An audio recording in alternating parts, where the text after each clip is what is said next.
Good morning बच्चों आज मैं आप लोगों को सुनने समझने आया हूँ, कोई वीडियो बनाने नहीं आया हूँ। ठीक है। जो बच्चे 12th क्लास में हैं उनकी जितनी भी प्रॉब्लम्स है उनके माइंड में चल रही है बच्चों, उन प्रॉब्लम्स का सॉल्यूशन बताने आया हूँ। बेटा आप लोग एक एक चीज समझना जो मैं बता रहा हूँ, चाहे वो पुअर बच्चे हैं, चाहे वो मीडियोकर हैं और चाहे बच्चों वो टॉपर हैं। इस टाइम पे आप लोगों के मन में क्या चल रहा है उसके बारे में आज बात करने के लिए आया हूं बच्चों। सितंबर ऑलमोस्ट जा चुका है, हम लोग अक्टूबर 1 अक्टूबर जो होगा ना बेटा वहां से स्टार्ट करते हैं, यानी कि हमारे पास कितना टाइम है और उस टाइम को हम लोगों ने बच्चों कैसे यूटिलाइज करना है वो सारी चीजें हम डिस्कस करेंगे।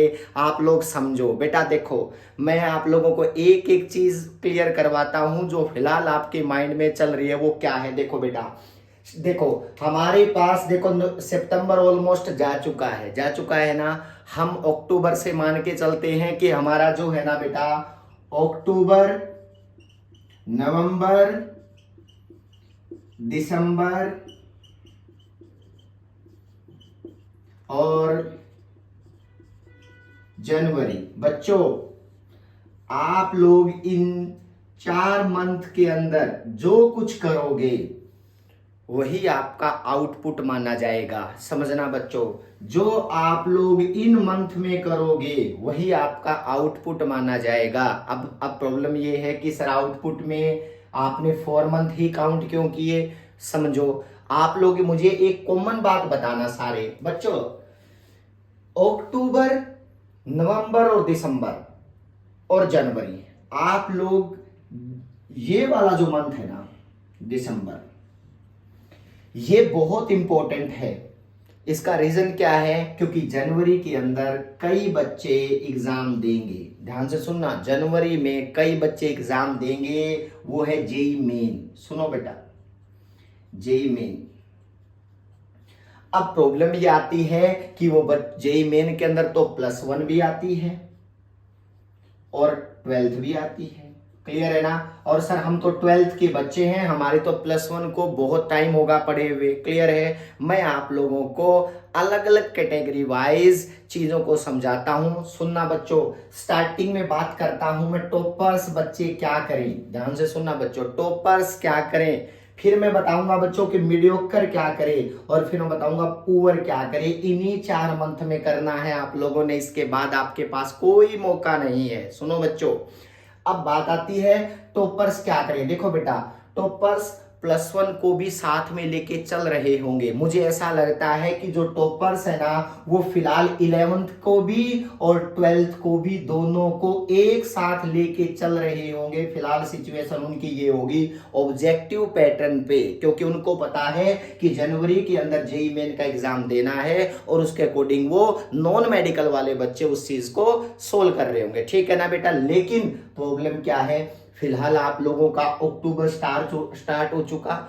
बच्चों, आप लोगों के +2 के एग्जाम भी आने हैं, आपके प्रैक्टिकल्स भी आने हैं। आप लोग चाहे कहीं भी आपने एडमिशन ले रखा हो, आपके माइंड में ये बर्डन जरूर होगा कि प्रैक्टिकल्स भी हैं, प्री बोर्ड भी हैं, एग्जाम भी देने हैं, फाइनल एग्जाम्स भी होंगे और सर बीच में एक बहुत बड़ा बैरियर है जो जेई मेन का भी हम लोगों ने अच्छे परसेंटाइल लेनी है, क्योंकि हमारी जो है ना मेहनत जो है ना बेटा इतने साल से जो हम कर रहे हैं वो आउटपुट मिलना जरूरी है। बेटा आप लोग डरना मत, एक बात समझना। सबसे पहले है कि आप लोग टॉपर्स क्या करें, आप लोग जेई मेन में अच्छा परफॉर्मेंस भी कर पाए और बेटा 12th क्लास में भी अच्छा स्कोर कर पाए। अब बात है सर ऐसा कैसे हो सकता है। देखो बेटा, फिलहाल आप लोगों ने मेरे अकॉर्डिंग अगर मैं आपकी जगह होता तो मैं फिलहाल 12th क्लास को अभी यहां छोड़ देता। याद रखना बच्चों, अगर मैं अक्टूबर मंथ में आता तो मैं 12th क्लास के जो ऑब्जेक्टिव क्वेश्चंस या जो मैं कंसेप्ट सोल्व कर रहा था उनको मैं छोड़ देता, सिर्फ 12th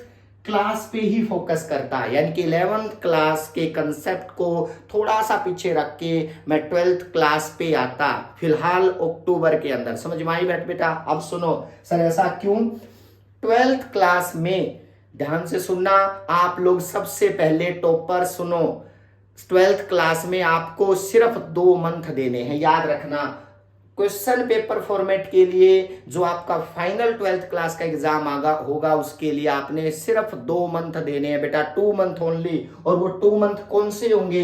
एक तो अक्टूबर होगा बच्चों और एक नवंबर होगा। इस 2 मंथ में आपने करना क्या है, यहां ध्यान से सुनना जो टॉपर्स, 2 मंथ में आपने करना क्या है? 2 मंथ में आपने क्वेश्चन पेपर का जो पैटर्न है ना बच्चों, उस पैटर्न पे तैयारी करनी है। ध्यान से सुनना, जो 12th क्लास का क्वेश्चन पेपर का पैटर्न है बच्चों, उस पैटर्न पे तैयारी करनी है। और वो पैटर्न क्या है? वो पैटर्न आप पीडीएफ डाउनलोड कर लेना, जिसमें 15 क्वेश्चन ऑब्जेक्टिव होंगे, 3 क्वेश्चंस असर्शन रीजंस होंगे, और बेटा उसके बाद 2 मार्क्स, 3 मार्क्स और 5 मार्क्स के 3 क्वेश्चंस होंगे, और केस स्टडी क्वेश्चंस होंगे 2।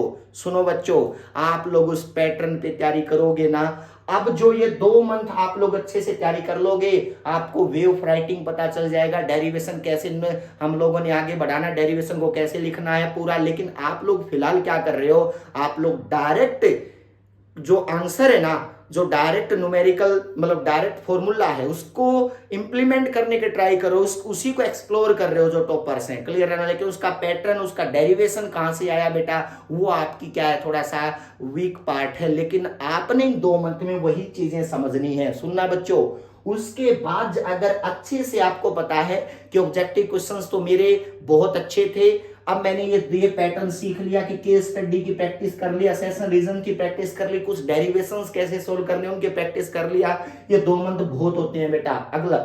अगला सुनो, नेक्स्ट क्या है बच्चों, आप आ जाते हो दिसंबर में। सुनो, दिसंबर में दोबारा से वही पैटर्न, यानी कि ये दो है ना बेटा, ये 2 मंथ याद रखना, ये 2 मंथ आप लोगों ने ओनली 12th क्लास का ही पैटर्न समझना है। उसके बाद क्या है बच्चों, दिसंबर आ जाता है। दिसंबर के बाद जनवरी में जेई मेन में अच्छी परसेंटाइल भी लेनी है। दोबारा से बच्चों वही पैटर्न पे चले जाओ जो पैटर्न आपने अब तक अपनाया हुआ था 11th 12th, यानी कि 11th के कंसेप्ट भी देखोगे, 12th के कंसेप्ट भी देखोगे बेटा। जब आप दिसंबर में देखोगे और जनवरी में, आपको पता है 1 जनवरी से 24 जनवरी तक आपकी कभी भी जेई मेन का कोई भी एक डेट आ सकती है, उस डेट पे आपको एग्जाम देना है, ठीक है। तो इसका मतलब आपने जो इसका बचा हुआ इसका कुछ पार्ट और कंप्लीट दिसंबर, बेटा इन दोनों को जोड़ के आपने इन दोनों की तैयारी करके जेई मेन में बैठना है, समझ लो। जब आपका 24 को एग्जाम खत्म होगा, यानी कि 24 को लास्ट मान रहा हूं बेटा, किसी बच्चे का लास्ट हो, तो बेटा अगर 24 जनवरी से उसके बाद में जो 15 फरवरी तक का जो टाइम है आपके पास, सुनो, इस टाइम इंटरवल में आपने क्या करना है, दोबारा से 12th क्लास पे आ जाना है, समझो बच्चों। मतलब जब आपका फर्स्ट जेई मेन, यानी कि स्टार्टिंग के 2 मंथ अब +2 क्लास को अच्छे से फोकस करो। टॉपर्स की बात कर रहा हूं, मीडियोकर में भी आऊंगा। अब बात आती है कि जो दिसंबर है बच्चों, उसके लिए क्या करेंगे, दिसंबर के लिए 12th क्लास को और 11th क्लास को दोबारा से पिक करेंगे, और बेटा आप लोग जनवरी का जेई मेन का एग्जाम देंगे, और 24 जनवरी और 15 फरवरी के बीच का जो फाइनल एग्जाम के बीच का टाइम है, उसमें दोबारा से 12th क्लास को पकड़ोगे बच्चों। अच्छी परसेंटाइल भी बनेगी, कॉन्फिडेंस भी गेन होगा, और बेटा जेई मेन में स्कोर भी बहुत अच्छा कर पाओगे, परसेंटाइल ले पाओगे।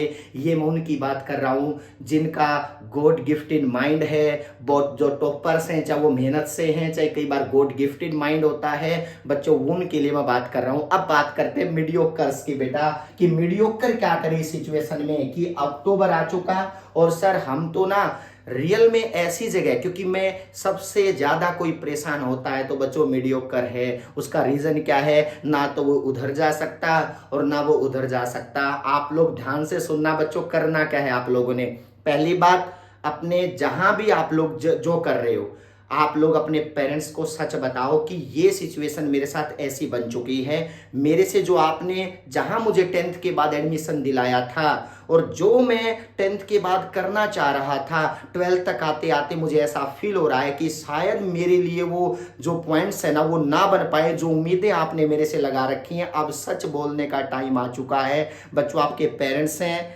आपको समझेंगे। हो सकता है मीडियोकर को टॉपर मान के पेरेंट्स डील करवा रहे हो, बेटा ये बहुत बड़ी प्रॉब्लम है।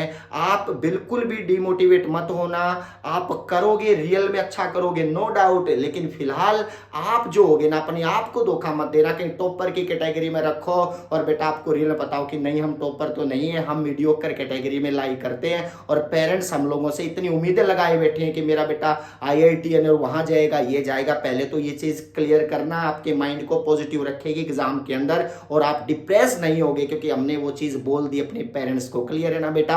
आप सुनो अगला पॉइंट बच्चों। अगला क्या है, जब जो मीडियोकर है ना, बस जो टॉपर्स उनकी, उनसे एक चीज अलग कर लेना। वो क्या है, जो बच्चों मैंने कहा था ना कि दिसंबर में 11th उठा लेना, बेटा मीडियोकर 11th मत उठाना, मीडियोकर 12th ही पढ़ना। जितना भी टाइम आपके पास है, चाहे अक्टूबर है, चाहे नवंबर है, चाहे दिसंबर है और चाहे जनवरी है, उसके बाद 15 फरवरी तक, मतलब आपने 12th को टिप टॉप बनाना है। 11th जो पढ़ लिया आपने, वो जो आपने पढ़ा, वो जितना पढ़ा उसको छोड़ दो बच्चों। अच्छा है कि आप लोग जेईई मेन में क्या पता भगवान करे आप 11th का भी अच्छा करके आओ, लेकिन फिलहाल जो है ना बेटा, आप लोग इन मंथ में 12th को बिल्कुल अच्छे से, बहुत अच्छे से, चाहे वो कॉम्पिटिटिव ऑब्जेक्टिव क्वेश्चंस हो, चाहे वो थ्योरेटिकल क्वेश्चंस हो, चाहे वो डेरिवेशंस हो, चाहे वो जो भी पैटर्न है बोर्ड का, बच्चों उसको फॉलो करके बहुत अच्छे से तैयारी करो। बच्चों ये जो आप लोगों के पास टाइम है, इस टाइम में जो जेईई मेन में जब आप बैठोगे ना, जेईई मेन में आप सबसे ज्यादा वेटेज अपने माइंड में +2 क्लास का लेके चलना, कि जो +2 के क्वेश्चंस आएंगे उनको बहुत अच्छे से अटेम्प्ट करके आएंगे। 11th के क्वेश्चंस अच्छे हो जाएं भगवान करे, लेकिन अगर ना भी हो पाए तो कम से कम इतनी परसेंटाइल आ जाए कि कुछ 11th क्लास का कराए और बहुत अच्छा 12th का करके एक ऐसी परसेंटाइल ले ले जो आगे हम लोगों को कॉन्फिडेंस दे। बेटा याद रखना, मीडियोकर्स बिल्कुल भी परेशान मत होना। ये एक आप लोगों के 4 या 5 मंथ्स, 4.5 मान के चलो, ये आपकी लाइफ डिसाइड करेंगे। ये मीडियोकर्स की बात कर रहा हूं, क्लियर है ना? आप लोगों को सिर्फ फर्क इतना है कि अब 12th मत, 11th मत उठाना। अब सारे महीने 12th के कंपटीशन का पार्ट, 12th के केस स्टडी वाला पार्ट, 12th के असेसमेंट रीजन वाला पार्ट्स, बच्चों इनके ऊपर अच्छे से फोकस करोगे ना, याद रखना परसेंटाइल भी बहुत अच्छी बनेगी। गॉड ब्लेस यू बच्चों। अगला सुनो, अगला है बेटा जो पुअर है। अब बात आती है कि जो पुअर सिचुएशन है, पहली बात स्टार्टिंग से लगातार तैयारी करते आने लग रहे होंगे, ठीक है ना, और उनका कोई जेईई वाला तो कंसेप्ट है ही नहीं बेटा, ये वाला तो पार्ट उसका क्रोज है, चाहे वो फॉर्म भी भरे हुए हो, तो मतलब ये पार्ट तो आप क्रूज मान के चलो कि आप लोग बेवजह ट्राई कर रहे हो, ठीक है ना।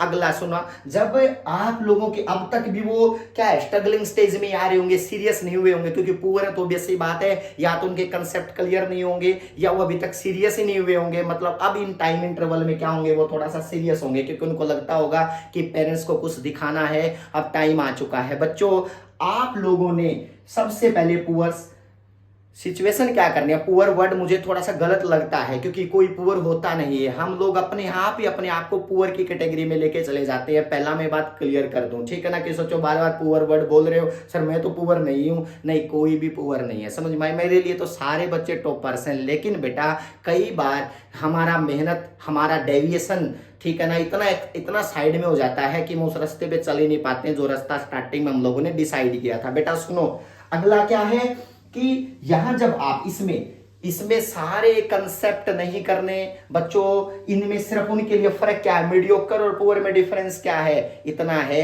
कि जो मीडियोकर हैं वो कंपटीशन पार्ट भी साथ में 12th क्लास का लेके चलेंगे, लेकिन जो मीडियोकर्स हैं वो सिर्फ क्वेश्चन पेपर का फॉर्मेट अच्छे से डील करेंगे, याद रखना। यानी कि जो पुअर है ओनली किस पे चलेंगे, जो क्वेश्चन पेपर का फॉर्मेट है, यानी कि इस लेवल के ऑब्जेक्टिव आने उसी लेवल के करने, इस लेवल के डेरिवेशंस है उस लेवल के डेरिवेशंस करने, मतलब आपने ओनली क्वेश्चन पेपर का फॉर्मेट डील करना है बच्चों, ओनली क्वेश्चन पेपर फॉर्मेट, ठीक है। सिर्फ इस पैटर्न पे बेटा मैंने तीनों के बारे में डिस्कस किया, कोई पुअर नहीं होता, कोई मीडियोकर नहीं होता, कोई टॉपर नहीं होता, सारे इधर उधर शिफ्ट होते रहते। लेकिन अब जो सिचुएशन बन चुकी है ना 12th में, वो हर बच्चे को पता है कि मैं कहाँ, मेरी एग्जिस्टेंस कहाँ है, और उसके अकॉर्डिंग अपने आप को झूठ मत बोलना बच्चों, अपने आप को तो सच बोलना कि भाई मैं इस लेवल पे हूँ और मुझे ये 4 या 4.5 मंथ। बेटा एक चीज और समझना, जेई के मेन में जो जनवरी और के का जो शिफ्ट 1 होगा और जो अप्रैल में होगा उनमें ज्यादा डिफरेंस परसेंटाइल का नहीं आएगा। इसका रीजन ये है कि जो आप इसमें करोगे ना वही उसमें, क्योंकि जो बीच का टाइम इंटरवल होगा वो क्या चला जाएगा, बोर्ड के एग्जाम वगैरह होंगे, क्लियर है ना। तो थोड़ा बहुत माइनर डिफरेंस आ सकता है, ज्यादा डिफरेंस जनवरी और अप्रैल के परसेंटाइल में नहीं मिलेगा आपको कि आप दोनों तक सोचे नहीं सर जनवरी की तो मेरी नहीं आई, कोई ना मैं अप्रैल में करूंगा, ज्यादा डिफरेंस नहीं होगा, क्लियर है ना। थोड़ा बहुत 1% 2% का फ्लक्चुएशन हो सकता है, क्लियर है ना। अब ये चीज आपको समझनी पड़ेगी कि इस फॉर्मेट पे चल के ही 12th क्लास में आप लोग अच्छा स्कोर भी कर पाओगे, आप कंपटीशन का एग्जाम भी अच्छा दे पाओगे। जो आपने अपने पेरेंट्स से उम्मीदें दिखा रखी हैं, जो पेरेंट्स को आपसे उम्मीदें हैं उसको भी पूरा कर पाओगे, चाहे वो कौन सी भी कैटेगरी का बच्चा हो, क्लियर है ना। गॉड ब्लेस यू बच्चों, आप लोग टेंशन मत लेना, तैयारी स्टार्ट करना, अभी से सोच लो कि ये पैटर्न फॉलो करना है, ठीक है ना। हम मिलते हैं नेक्स्ट एक वीडियो लेक्चर के साथ, क्लियर है ना। थैंक यू सो मच बच्चों।